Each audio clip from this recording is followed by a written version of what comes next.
صباح الخير يا جماعة.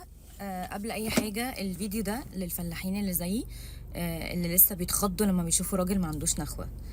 من امبارح كده في ترند طالع، راجل المفروض يعني ان هو بيوطي على ركبته، يعمل ايده زي كرسي ويقوم بقى ايه، هوبا طالع بالمدام.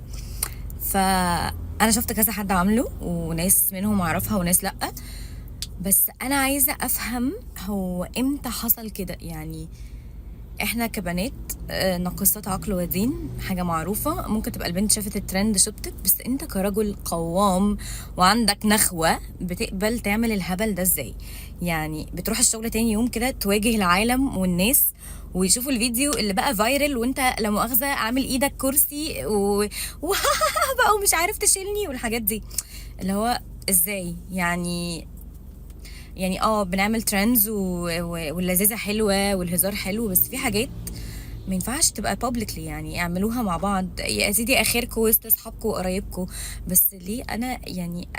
اي هو امتى الهبل ده كان عادي؟ يعني عايزه افهم.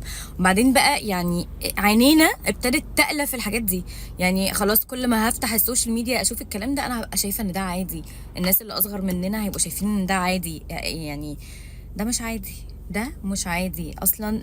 اللمسه لمراتك publicly قدام الناس هي بحساب، هي مش معنى ان هي مراتك انه يلا تبقى مرات العالم كله ونفرج العالم كله على هزارنا الاوفر. هي نفسها تروح الشغل تاني يوم الفيديو فايرل. يا بخته والله. ليه يا جماعه؟